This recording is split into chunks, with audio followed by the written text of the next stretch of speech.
जय गुरु.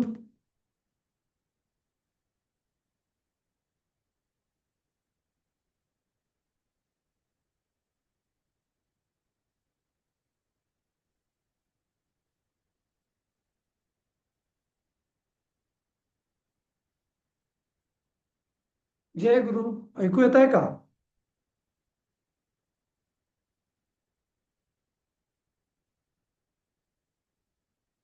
ऐकू येत आहे माझं?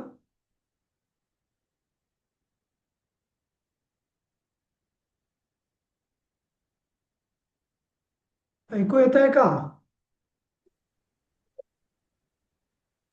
हो सर, येतंय. हा. ठीक आहे. आपलं कुठपर्यंत आलं होतं? कुठला श्लोक झाला होता आपला? हा झाला होता ना?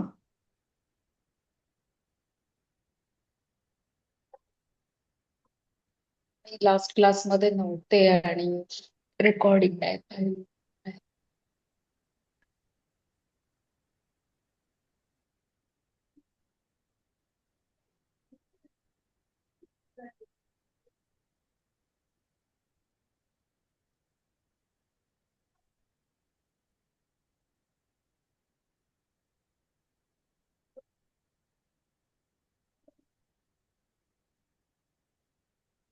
कोणी नाही आहे का आज? जास्त येत नाहीत. केलंय काही जॉईन. हा. ठीक आहे, ठीक आहे, आले काही आता. तू होतीस. हा. काल हो काल कुठला हो. झाला होता? सुरुवात आहे. काल कुठला झाला होता बा पाचवा आपला? पाचवा श्लोक आहे ना, पाचवा श्लोक अर्धा झालेला, म्हणजे सांगता सांगता अर्थ हे झालेलं, बंद झालेला आपला. हा झाला का? पाचवा पाचवा गुरोर नियोगा ध्वनिताम वनांते, त्याचा अर्थ सांगता सांगता बंद झालेला. नाही, इकडच्यातला कुठला श्लोक सांगा मला. इकडच्यातला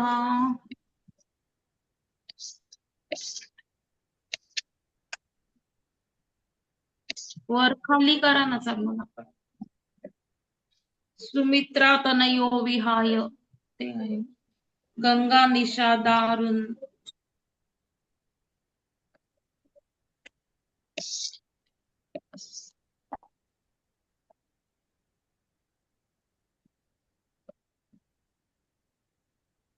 नाही, हे पुढे बहुतेक अलीकडे असेल.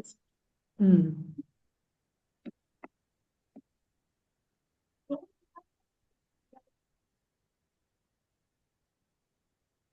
हे तर झालं आपलं.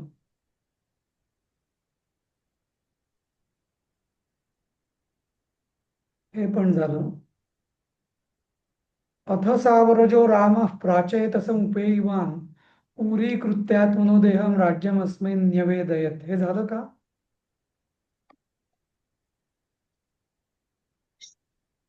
झालं होतं मला वाटतं हे.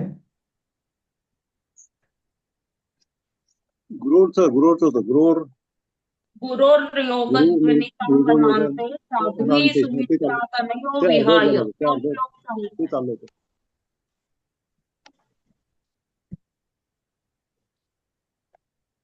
हा, हे झालं होतं. तात शुद्धा समक्षम न स्नुषा ते जातवेदसी. नाही का? हा.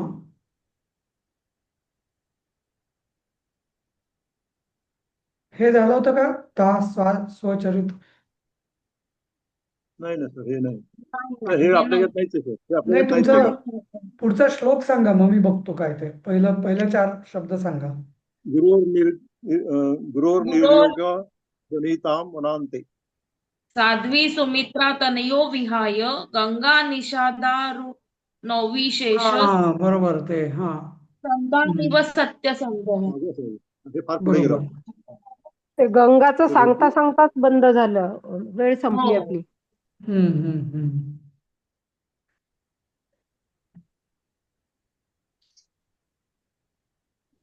जान्हवी.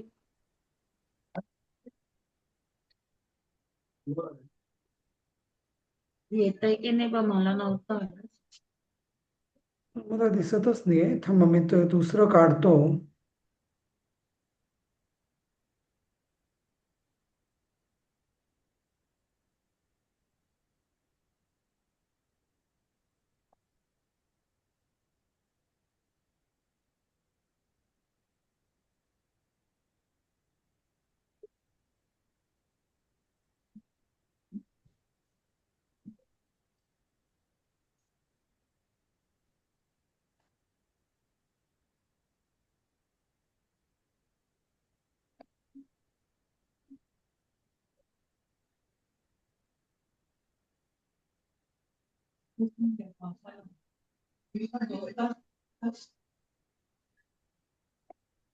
गुरोर्नियोगाद वनितां वदान्ते. हा.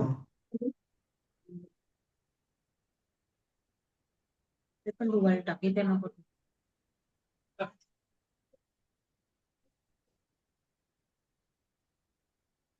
हो सॉरी, मी हे दुसरंच बघतोय ऍक्च्युअली.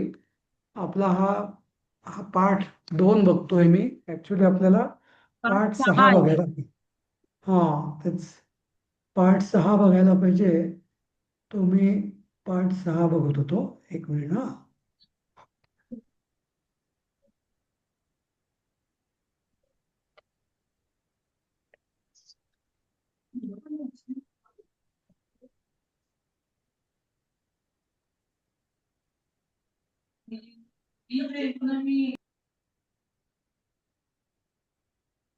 हा ठीक आहे, आलं लक्षात.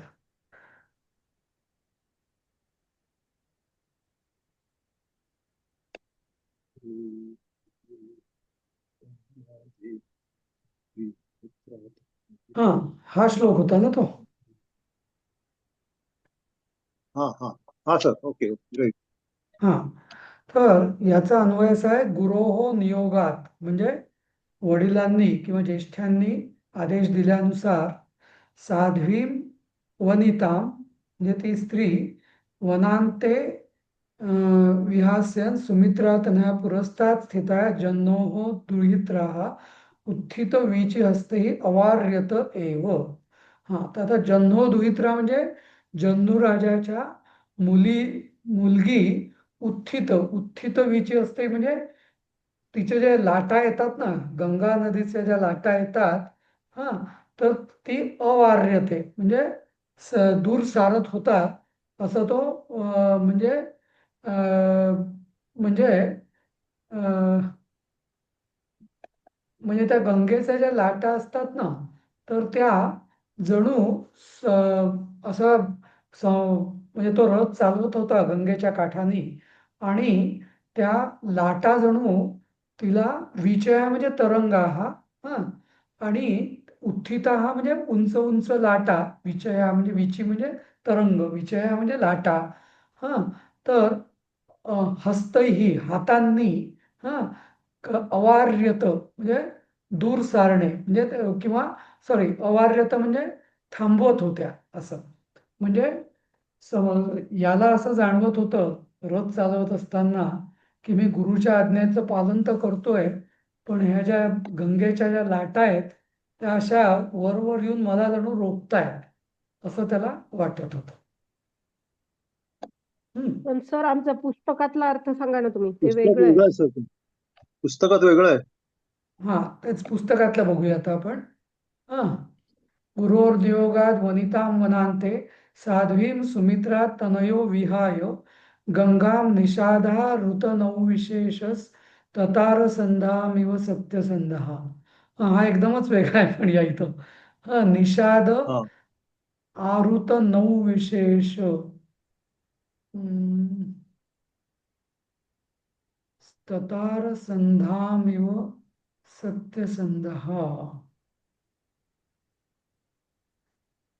ठीक आहे, याच्यावर मी जरा विचार करतो 5व्या श्लोकांवरती, आणि आपण उद्या बघूया याचा.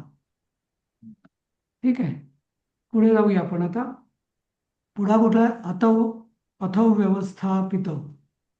हा, हा, आता हा श्लोक आहे. कोण वाचतोय हा? मी वाचते सर. हा, अथ वाचा. व्यवस्थापित वाक्कथम चिकित्सौमित्रीर अंतर्गत बाष्पकंठः कंठ. औत्पातिकं मेघ इवाश्मवर्ष महीपतेः शासनमुज्जगार. अथो व्यवस्थापित वाक् कथंचित् सौमित्रिरन्तर्गत बाष्पकंठ औत्पातिकं मेघ इवाश्मवर्षं महीपते शासनमुज्जगार. आता याचं हे कसं, म्हणजे हे कसं झालेलं आहे तर त्यांनी हा हम्म, हा त्यांनी काय केलं आता अथ कथमचित व्यवस्थित वाक म्हणजे आता म्हणजे कसं तरी बोलून अंतर्गत बाष्पकंठा सौमित्री सौमित्री म्हणजे सुमित्रेचा मुलगा हा मग त्यांनी व्यवस्थित वाक म्हणजे बोलताना तो व्यवस्थित बोलला पण अंतर्गत बाष्पकंठ म्हणजे आतून त्याचा कंठ अगदी गडगडून आला होता असा महीपते हे शासनम महीपते हे शासनम म्हणजे महीपती म्हणजे राजा रामराजाची महीपते हे षष्ठी एकवचन शासनम शासनम म्हणजे आज्ञा मेघ औत्पातिकम अश्मवर्षम इव उज्जगार आणि मेघ जणू मेघांचा जणू उत्पातिक म्हणजे अश्मवर्षम इव उज्जगार म्हणजे जणू मेघांचा जणू गारांचा असा वर्षाव होतोय गारांचा उत्पात होतोय अशा पद्धतीने त्यांनी ती आज्ञा म्हणजे सीतेला सांगितली असं तर इथं जसं म्हटलेलं आहे की उज्जगार म्हणजे उद्गीर्णवान म्हणजे अगदी म्हणजे जे भयंकरत्वेनं अकथनीयत्वात असं सांगितलं त्यांनी आणि अश्मवर्षम म्हणजे अश्मनानाम वर्षम म्हणजे गारांची वृष्टी औत्पातिकम म्हणजे भयंकर असा उत्पात तर असं त्यांनी सांगितलं म्हणजे थोडक्यात त्यांनी इथं अर्थ दिलेला आहे जसं की त्यांनी सुमित्रापुत्र लक्ष्मणने रुंदे कंठवाले म्हणजे आतमध्ये अगदी कंठ दाटून आलेला आणि बाष्प म्हणजे डोळ्यांमध्ये अश्रू असा असलेला तो तर त्यांनी रामराजाची आज्ञा तिला सांगितली असं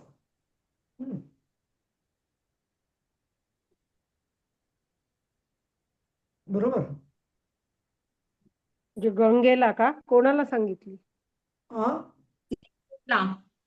सीतेला रामाचा आदेश सांगितला तिला सोडायला हा गेलेला ना सीतेला सीतेला रामाचा आदेश त्यांनी सांगितला अच्छा. हा सर एकदा परत सांगाल का मराठीतला अर्थ?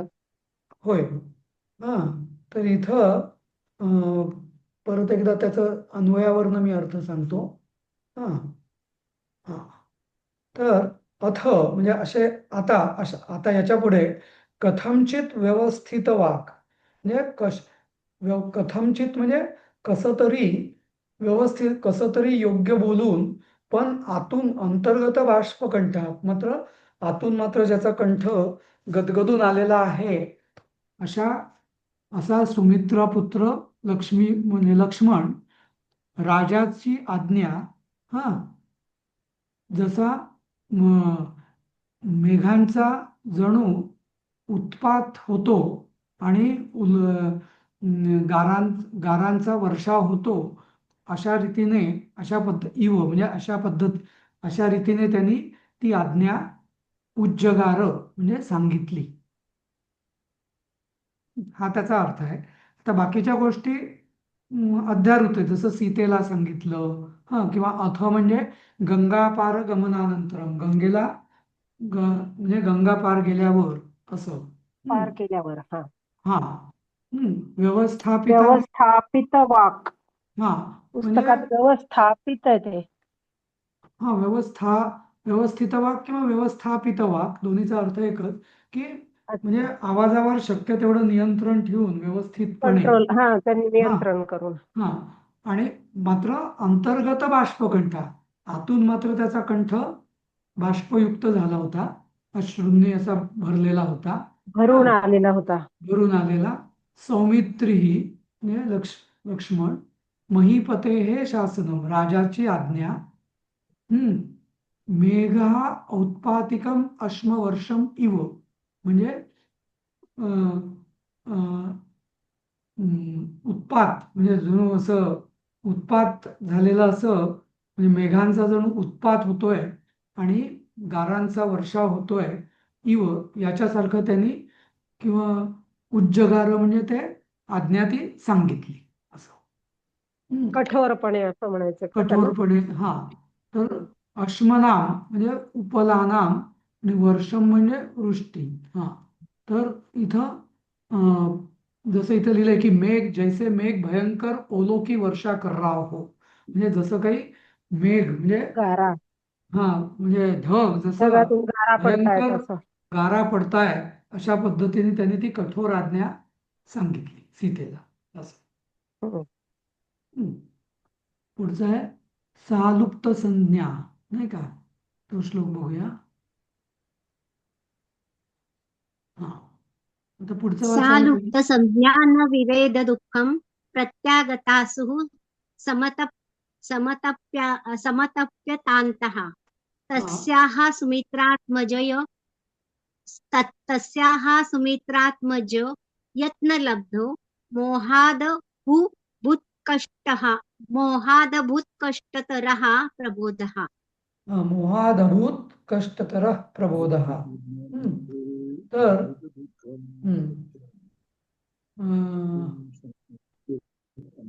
त्याचा अन्वय तर हा आता अन्वय वाचा. लुप्त संज्ञासा दुःखम न विवेद, म्हणजे तिची जणू लुप्त संज्ञा म्हणजे काय, तिला जणू निश्चल झाली ती एकदम. संज्ञा म्हणजे चलनवलन किंवा तिची संज्ञा म्हणजे काही हालचाल लुप्त झाली आणि त्यामुळे ती दुःख विवेद म्हणजे प्रकट करू नाही शकली ती. प्रत्यागतासुहु सती अंतः समतप्यत. म्हणजे हा. तर प्रत्यागतासु म्हणजे आणि मग पुन्हा ती शुद्धीवर आली. हा. आणि अंतः सम अतप्यत, आणि मग पुन्हा शुद्धीवर आल्यावरती ती जणू जळायला लागली. सम अतप्यत, सम हे उपसर्ग आहे, अतप्यत म्हणजे अधह्यत, म्हणजे जणू ती आणि म्हणजे यात म्हणायचं आहे की आतून अंतःकरणे अतीव दुःखिताम अभूत इति अर्थ, म्हणजे आतून तिला प्रचंड दुःख झालं. हा. मग तस्याः सुमित्रात्मजय यत्नलब्धा प्रबोधा मोहात कष्टतरः अभूत. मग ते काय झालं, मग त्या आणि मग त्या ती म्हणजे सीतायाः म्हणजे आणि त्यांनी मग काय नंतर केलं की त्यांनी तिला शुद्धीवर आणलं सुमित्रानंदांनी. हा. आणि आणि नंतर मग तिचं हा असं झालं की सुमित्रा सुमित्रात्मजय सुमित्रात्मज म्हणजे लक्ष्मणाकडून यत्नलब्ध हा प्रबोध, म्हणजे त्यांनी तिच्या तोंडावरती पाणी वगैरे मारलं असेल तिच्या, आणि मग यत्न म्हणजे प्रयत्न करून लब्ध आणि प्रबोधा, आणि प्रबोधा म्हणजे तिला ती शुद्धीवर आली ती, पण तो जो प्रबोध झाला तिला म्हणजे ती जागी तर झाली, पण मोहात कष्टतर हा अभूत. पण तो जो जागेपणा किंवा ती जी जाग आली तिला, ती मोहापेक्षा खूपच कष्टप्रद होती. म्हणजे बेशुद्ध झाली होती तेव्हा तर ती ठीक होती एक वेळ, पण जेव्हा ती शुद्धीवर आली ती आज्ञा ऐकल्यावर, तेव्हा ती जाग जी आहे किंवा ती शुद्ध जी आलेली तिला, ती फारच कष्टप्रद होती असं. समजलं? परत एकदा सांगतो मी की लुप्त संन्यासा म्हणजे निश्चेष्ट झालेली ती, तिला दुःख तर काही एकदम दुःख काही कळलं नाही, पण जेव्हा ती शुद्धीवर जेव्हा आली प्रत्यागता, तेव्हा ती एकदम दुःख एकदम तिचं आतून तू एकदम जळायला लागली. समतप्यत म्हणजे आतून एकदम तिचं भडभडून आलं तिला, अशी ती जळायला लागली जणू. आणि तिचं म्हणजे तिचा लक्ष्मणाने प्रयत्नाने केलेला प्रयत्नाने तिला आणलेली शुद्ध ही मोहापेक्षा किंवा बेशुद्धीपेक्षा किंवा मूर्छेपेक्षा फारच कष्टतर होती, फारच कष्टदायक होती, असा याचा अर्थ आहे. इथं प्रबोध म्हणजे शुद्ध, हा, मोह म्हणजे बेशुद्धी, कष्टतर म्हणजे ते माहितीच आहे आपल्याला, यत्नलब्ध म्हणजे प्रयत्नाने मिळवलेलं शुद्धी, आणि सुमित्रात्मज म्हणजे लक्ष्मण. समजलं?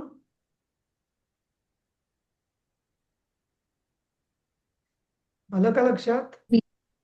काय प्रबोध सॉरी समजलं पण अवघड वाटतंय सर हे खूप मला. हा, प्रबोध हा म्हणजे थोडंसं काय? अवघड म्हणजे वाटतंय असं समजायला. नाही म्हणजे ती तिला लक्ष्मणाने तसं सांगितल्यावर ती मूर्छित झाली किंवा बेशुद्ध झाली हा, दुःखाने, ह्या कठोर बोलण्याने. नंतर त्याने प्रयत्न करून तिला शुद्धीवर आणल्यावर मग तर ती तिला तेव्हा बेशुद्ध झाली, तेव्हा तिला दुःखाची जाणीव तेवढी झाली नाही. आणि म्हणजे लक्ष्मणाच्या प्रयत्नांनी शुद्धीवर आल्यावर मात्र ते बेशुद्धीपेक्षा तिला जास्त त्रासदायक होती, ती शुद्ध जी होती तिची. आहे का? बरोबर. तर याचा मराठीत परत एकदा मी अर्थ सांगतो.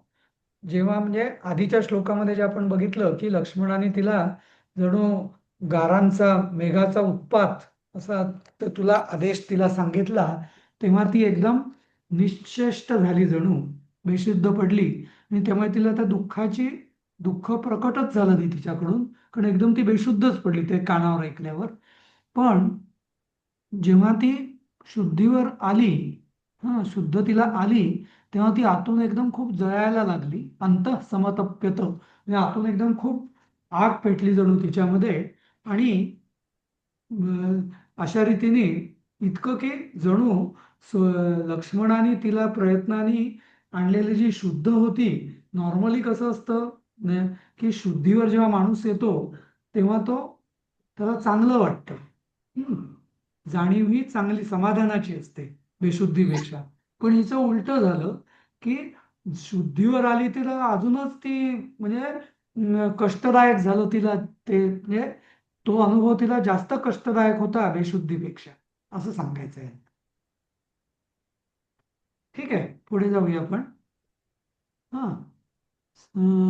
आश्वास्य विवेद रामावर. काय कोणतं? विवेद हा, विवेद म्हणून शब्द आहे ना तो एक.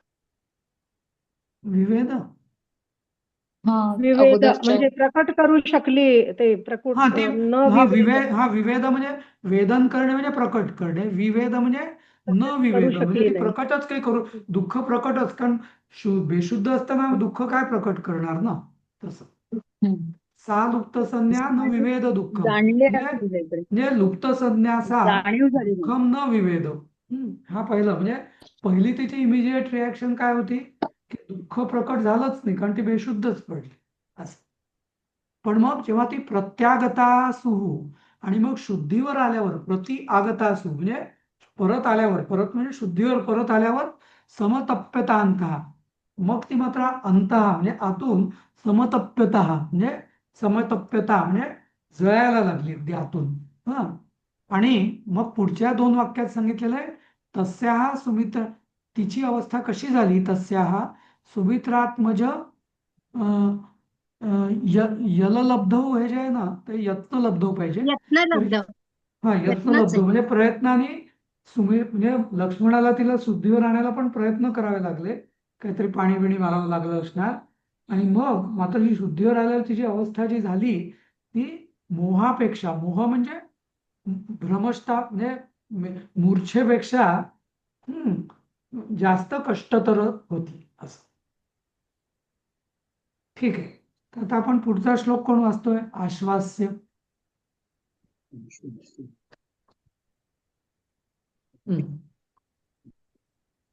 वाचा.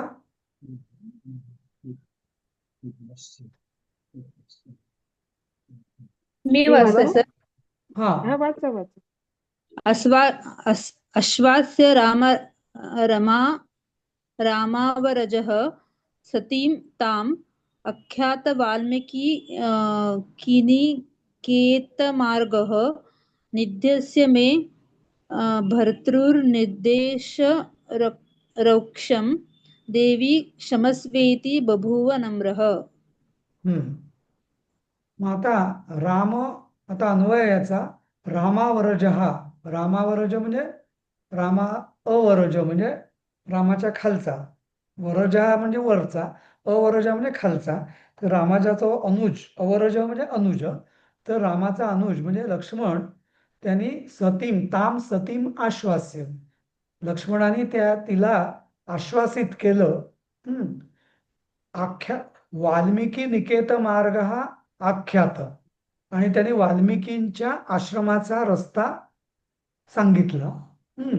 आणि मग त्यांनी सांगितलं की निघ्न मे, मे म्हणजे मम म्हणजे माझी अवस्था, मम निघ्नस्य म्हणजे म्या पराधीनाची अवस्था, म्हणजे मी पराधीन आहे. आणि भर्तृ निदेश रौक्षम, आणि भावाच्या आदेशानुसार मी हे औक्षम म्हणजे कठोर. हा हा हे देवी, मी जे काय बोललो तुला, तर हे माझ्या फक्त याच्या म्हणजे वडील भावाचं आज्ञेचं मी पालन केलंय. हा कारण मी पराधीन आहे. तर क्षमस्व, मला क्षमा कर. इति नम्रहा बभूव, अशा रीतीने तो नम्रतेने नम्र झाला. नम्रहा बभूव म्हणजे नम्र झाला. इथे याचा अर्थ बघूया इथे काय दिलेला आहे ते. राम के छोटे भाई लक्ष्मण ने सती साध्वी सीता को सांत्वना देकर म्हणजे आश्वासन देकर महर्षि वाल्मीकि के आश्रम का मार्ग बताकर कहा कि हे देवी, मैं पराधीन हूँ, इसलिए स्वामी की आज्ञा से मैंने जो कठोर व्यवहार किया है उसे क्षमा करें. यह कह के वो नम्र हो गए, अर्थात सीता के चरणों में प्रणत हो गए. म्हणजे त्यांनी नंतर सांगितलं की हे काही मी सांगत नाहीये, मला रामाने जी आज्ञा दिली त्यांनी मला हे कठोर शब्द तुला ऐकवावे लागले, तर मला क्षमा कर. असं समजलाय प्रत्येक शब्दाचा हा हा हा श्लोक सोपा आहे अगदी, नाही का? हो सर, समज. हा सर ठीक जरा आहे. 1 मिनिट इथे थांबा ना. ते हा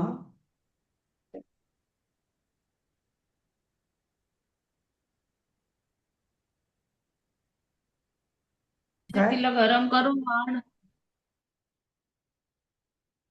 जायचं पुढे? पुढचा श्लोक बघूया आपण. हा नंतर काय? सीता समुत्तमुत्थाप्य ना. हा हा हा श्लोक वाचा कोणी पुढचा.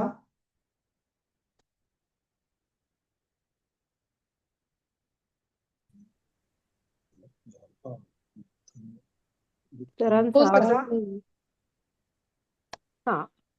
सीता तमुत्थाप्य जगाद वाक्यम प्रीतास्मि ते वत्सचिराय जीव बिडोजसा विष्णुरिवाग्रजेण भ्रात्रा यदित्थं परवानसि त्वम्. हा. परवानसि त्वं. त्वं परवानसि त्वं. हा त्याचा अन्वय काय दिलाय? हा हा अन्वय अन्वय. अन्वय. हा. हा. सीता तम उत्थाप्य वाक्यम जगाद हे सौम्य ते प्रीता अस्मि चिराय जीव यत् बिडोजसा विष्णुः इव अग्रजेन भ्रात्रा त्वम इत्थं परवान असि. उत्थाप्य म्हणजे काय? काय? उठून का उठवून? उत्थाप्य हा हा म्हणजे काय की उठवून. त्या आधीच्या श्लोकात म्हटलं ना की तो नम्र झाला, म्हणजे बहुतेक त्याने तिच्या पायाशी लोळण घेतली किंवा लोटांगण घातलं असणार. हा हा म्हणणं. हा मग सीता तम उत्थाप्य म्हणजे तम म्हणजे 6ची द्वितीया, नाही का? त्याला उठवून वाक्य हा म्हणाली किंवा हा सीता त्याला उठवून वाक्य म्हणाली. हा बोलली किंवा वाक्य म्हणाली. बोलली. हा हे सौम्य म्हणजे हे त्यालाच म्हणाली ना सौम्य. हो. सुमित्रेचे सौम्य कुठे पुत्र आहे म्हणून सर इथे? सौम्य. हा वत्स दिलंय आपल्या पुस्तकात. वत्स दिलंय पुस्तकामध्ये, इथे सौम्य दिलंय. अच्छा. काय दिलंय? वत्स. हा आता वत्स पण चालेल. हा वत्स हा म्हणजे हे हा पुत्रा किंवा काय हा हे बाळा. चिरंजीवी हो. हा चिराय जीव म्हणजे चिरंजीवी हो. ते प्रीत नाही, एक पहिलं ते प्रीतास्मी म्हणजे काय की तुझ्यावर माझं प्रेम आहे. हा म्हणजे मी म्हणजे तुझ्यावर प्रसन्न आहे किंवा मी तुझ्यावर असं प्रसन्न का? आहे. हा मी तुझ्यावर प्रसन्न आहे. किंवा माझं तुझ्यावर प्रेम आहे चिरंजीवी असं, हो. माझ्या तुझं प्रेम आहेच असं. चिराय जीव म्हणजे हा. चिरंजीवी हो. चिरंजीवी जसं हो. आशीर्वाद देतात तसे आणि तिने हे आशीर्वाद दिला. बिडव जसा म्हणजे काय? हा बिडव जसा म्हणजे काय? हा बिडौज स म्हणजे म्हणजे हे इंद्र. म्हणजे अच्छा. जसा बिडौ जसा विष्णू इव. हा तर इथं हा बिडौज जसा बिडौज म्हणजे इंद्राला म्हटलेलं आहे. हा आणि इंद्राला जसा विष्णू म्हणजे असतो हा तसा तू म्हणजे रामाला तू आहेस असं. म्हणजे इथं कसं इंद्र जसा म्हणजे देवांचा राजा आणि देवांच्या राजा राजाची विष्णूला आज्ञा. त्याचं ऐकावं लागतं. हा तर त्वम इथं परवान असी, तसा तू इथं परवान म्हणजे हे परतंत्र आहेस असं. हम्म. हा म्हणजे त्याची इथं तुला ऐकायचं. आज्ञा म्हणजे पाळावीच लागेल हा. असं ना. हम्म. परतंत्र. हम्म. इंद्र जसा देवांचा राजा म्हणजे विष्णूला इंद्राचं ऐकावं लागतं. हो हो हो असं दिलाय अर्थ त्यांनी. राजा तसं राजा कसं जो असं आहे विष्णू सगळं इंद्र से विष्णू तेच तर पराधीन त्यां- आहे. हा हा असं. पण अग्रज पण म्हटलंय म्हणजे जसा इंद्र विष्णूला तसा तू रामाला असं म्हणायचंय का? अग्रज हो आहे असं काहीतरी होतं हो ना पुढे हो हो अन्वय. हो तर बरोबर. परवानसी म्हणजे परावलंबी असंही म्हणू शकतो का? हा परवान म्हणजेच परावलंबी किंवा परतंत्र.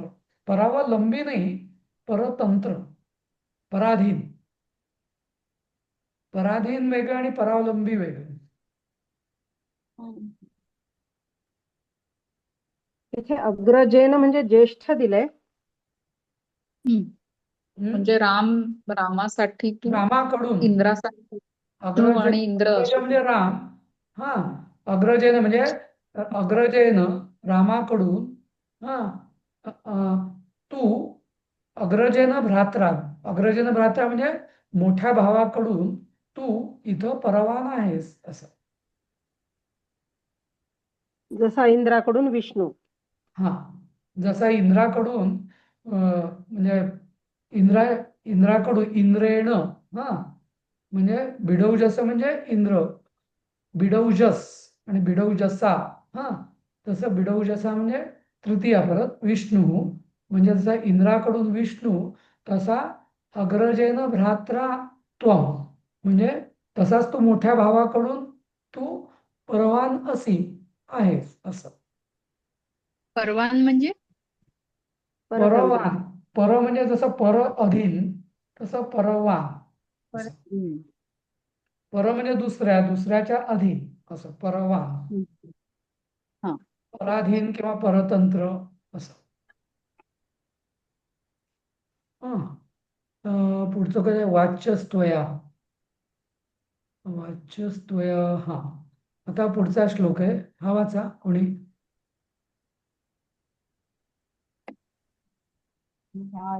वाच्यस्त्वया मद्वचनास्त राजा वनो विशुद्धामपि यत्समक्षम मा लोकवादश्रवणादहासि श्रुतस्य किं तत्सदृशं कुलस्य. बरोबर. आता अन्वय वाचा. अन्वय वाचू? हे काळं आलंय त्याच्यावरती. अन्वयावरती काळं आलंय स्क्रीनवरती सर. पूर्ण स्क्रीनवर काळं आलं सर. अच्छा हा. अच्छा बघा आता. सहा राजा. मध्ये एक छोटी पट्टी आहे सहा त्याने. हा सहा राजा त्वया मद्वचनात् वाच्य समक्षम वनौ वन्हो. हा युद्धाम् अपि मां लोकवादश्रवणात् अहासि इति यत् तत् श्रुतस्य कुलस्य सदृशं किम्. मग सहा म्हणजे म्हणजे तो राजा. हा तो राजा त्वया हा कुठे आता गेलं. इथे हिंदी अर्थ बघा आता याचा. उस राजा से और हाँ हाँ, और उस राजा से जाकर तुम मेरा वचन कहना, अर्थात मेरी ओर से कहना कि अपनी आंखों के सामने अग्नि में शुद्ध निष्कलंक पाकर भी मुझे केवल लोगों के झूठे अपवाद सुनने के कारण तुमने जो छोड़ दिया है, सो यह क्या शास्त्रानुसार है या प्रसिद्ध सूर्यकुल के अनुसार है?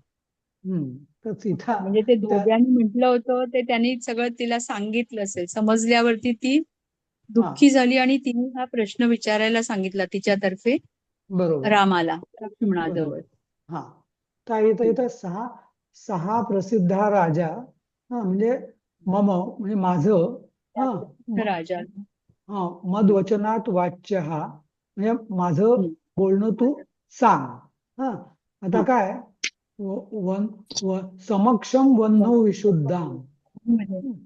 अग्नीमध्ये शुद्ध होऊन तू त्यांच्या म्हणजे सगळ्यांसमक्ष शुद्ध होऊन सुद्धा मला लोकांच्या अपवादाला किंवा लोकांनी जे काही तिच्याविषयी वाईट बोललंय त्याविषयी ते श्रवणात ते करून सुद्धा इति तत्श्रुतस्य कुलस्य म्हणजे तरी सुद्धा हे सगळं हा कुलाचार आहे का हे लोकांनी सांगितल्याप्रमाणे मला करायला लावतायत असं.